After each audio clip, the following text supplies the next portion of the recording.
तो दोस्तों पिछले कुछ समय से एक मुद्दे को लेकर हम लोग बार बार डिस्कशन कर रहे हैं और वो ये है कि अमेरिका सहित उसका जो दूसरा सबसे बड़ा अलाई है ऑस्ट्रेलिया, ये दोनों कहीं ना कहीं क्वाड संगठन से कन्नी काटने की कोशिश कर रहे हैं। और इसके पीछे कारण भी है कि इन दोनों को डायरेक्टली थ्रेट इस समय चाइना से नहीं है। ऑस्ट्रेलिया से चाइना के उतने ज्यादा बुरे रिलेशनशिप नहीं है, दूरी भी काफी ज्यादा है। अमेरिका से भी बिल्कुल वैसे ही लेना देना है। अगर अमेरिका से टकराव है भी तो वो दुनिया भर के ऊपर प्रभुत्व को लेकर है, डायरेक्टली किसी तरह की कोई फाइट नहीं है। इस वजह से ऑस्ट्रेलिया के प्राइम मिनिस्टर चाइना जाते हैं, संबंधों को सुधारने की कोशिश करते हैं। तो वहीं अमेरिका को देख लीजिए, क्वाड के समिट लगातार कैंसिल करवाते जा रहे हैं। पिछले साल ऑस्ट्रेलिया में, इस बार भारत में। लेकिन चाइना नाम के देश की तकलीफ वही समझ सकता है जो कि डायरेक्टली इससे पीड़ित है, जो इसका विक्टिम है, जैसे भारत हो गया, जापान हो गया या फिर ताइवान हो गया। ऐसी परिस्थिति में ये सारे देश आज भी लगे हुए हैं और चाइना को डोमिनेट करने की हर कोशिश लगातार की जा रही है। भारत तो अपने एंड पर कर ही रहा है, इसको लेकर हम लोग चर्चाएं करते ही रहते हैं।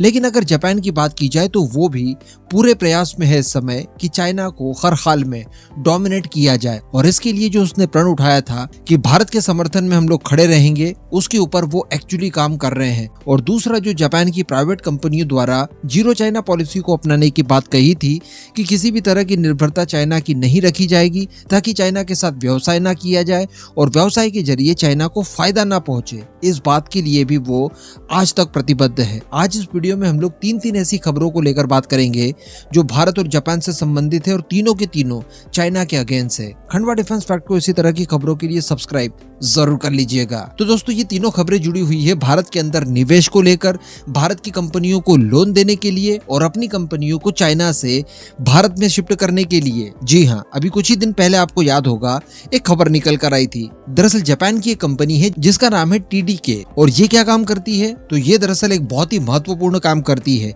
ये एप्पल आईफोन्स में जो बैटरीज होती है, लिथियम आयन बैटरीज, उनकी मैन्युफैक्चरिंग करती है। अब किसी जमाने में एप्पल आईफोन्स की असेंबली से लेकर उसके बाकी के कई सारे स्पेयर पार्ट्स वगैरह बनाने, सबका काम चाइना के अंदर हुआ करता था। और चाइना ने इन सब चीजों को लेकर काफी ज्यादा मुनाफा भी लिया। लेकिन जैसे ही एप्पल आईफोन की असेंबली वगैरह भारत के अंदर शुरू हुई, चाइना को इससे तकलीफ होना शुरू हो गई। और भारत में एप्पल आईफोन्स को लेकर जो फ्यूचर बताया जा रहा है वो किस लेवल का है हम समझ सकते हैं। इन फ्यूचर भारत के अंदर ही ज्यादातर एप्पल आईफोन्स की मैन्युफैक्चरिंग और उनकी असेंबली वगैरह सब कुछ होगी। अब इसको लेकर जापान की इस कंपनी, यानी जिसका नाम है TDK कॉर्प, इन्होंने एक फैसला लिया है कि अब इन लिथियम आयन बैटरीज को चाइना के बजाय भारत में बनाया जाएगा, जिसके लिए ये लोग 6 से लेकर 7,000 करोड़ तक का निवेश करने जा रहे हैं। और शुरुआती तौर पर बताया जा रहा है कि 7 से लेकर 8,000 लोगों को इसको लेकर रोजगार भी मिलेगा। और ये कंपनी हरियाणा के मानेसर में अपने प्लांट के लिए प्लॉट वगैरह को आइडेंटिफाई करने की कोशिश इस समय कर रही है। तो ये चाइना को एक पहला झटका है और भारत को फायदा। इसके अलावा दोस्तों, जो दूसरी खबर निकल कर आ रही है वो सीधे इन्वेस्टमेंट को लेकर निकल कर आ रही है। मैं आपको बता दूं कि जापान का एक बहुत ही बड़ा बैंक है जिसका नाम है Mitsubishi UFJ financial group Inc, जिसका नाम शॉर्ट फॉर्म में आपने जरूर सुना होगा, MUFG। तो ये भी पहले दुनिया भर की अलग अलग संस्थाओं की तरह इन्वेस्टमेंट के लिए चाइना को सबसे अच्छी डेस्टिनी माना करते थे। और इनकी तरफ से किए जाने वाले इन्वेस्टमेंट का ज्यादातर हिस्सा चाइना के अंदर ही वेरियस सेक्टर्स में होता था। लेकिन इनके एक विश्लेषण में ये पाया गया कि चाइना, जो कि दुनिया की दूसरी सबसे बड़ी इकोनॉमी है, वो कई चुनौतियों का सामना इस समय कर रही है। हम लोग देख पा रहे हैं कि चाइना के अंदर आर्थिक रूप से काफी ज्यादा क्राइसिस जनरेट हो रहे हैं। उसकी जो GDP ग्रोथ रेट है वो भी लगातार गिरती जा रही है। अनएम्प्लॉयमेंट भी पिछले सारे रिकॉर्ड्स तोड़ रही है। तो वहीं पर चाइना का जो सबसे बड़ा सेक्टर था रियल एस्टेट का, जिसने कि उसकी GDP को इस लेवल तक पहुंचाया, उसमें तो हाहाकार मचा हुआ है और बड़ी बड़ी कंपनियां दिवालिया होने की कगार पर आ चुकी है। ऐसी परिस्थिति में इन्होंने भारत का रुख किया है इन्वेस्टमेंट के लिए। और ये सब कुछ ऐसे ही नहीं हुआ। इनके विश्लेषण में इन्होंने पाया कि भारत दुनिया की सबसे बड़ी GDP में से एक रखने वाला देश सबसे ज्यादा ग्रोथ रेट के साथ अपनी GDP को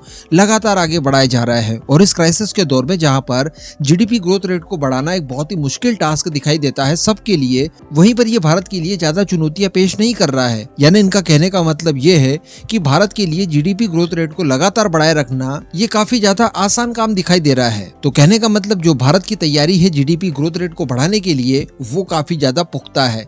इसके अलावा भारत की स्टॉक मार्केट जिस हिसाब से ग्रो कर रही है, इन सब चीजों को देखते हुए अब इन्होंने निर्धारित किया है कि ये भारत के अंदर इन्वेस्टमेंट करेंगे। इसके साथ साथ इसी इरा में जापान के कई सारे बड़े बैंकों ने भी भारत के अंदर अपना निवेश कई गुना बढ़ाया है। अब जापान के इसी बैंक यानी MUFG ने पिछले साल अगस्त के महीने में Gujarat international financial tech city में अपनी एक ब्रांच खोली थी। इसके अलावा ये बैंक स्टार्टअप कंपनियों के लिए फंड की भी व्यवस्था कर रही है। इसके अलावा इसी महीने इसी बैंक द्वारा एक भारतीय फिनटेक कंपनी जिसका नाम DMI फाइनेंस प्राइवेट लिमिटेड है, उसके कुछ शेयर्स भी खरीदे हैं। इसके साथ साथ बताया जा रहा है कि ये बैंक भारत में अपनी प्रेजेंस को और बढ़ाएगा और इसके लिए ये बैंक अपना एक फाइनेंशियल ऑपरेशन सेंटर भी भारत के अंदर खोलने जा रहा है। तो कहने का मतलब बड़े स्केल पर ये लोग निवेश करेंगे भारत में इन फ्यूचर। और ये कोई पहली संस्था तो है नहीं, यूरोपियन और अमेरिकन देशों की भी कई संस्थाएं भारत के अंदर निवेश कर रही है। कारण यही है कि यहाँ से रिटर्न की गारंटी मिल रही है उन्हें। इसके साथ साथ तीसरी और खबर सुन लीजिए, और ये खबर जुड़ी हुई है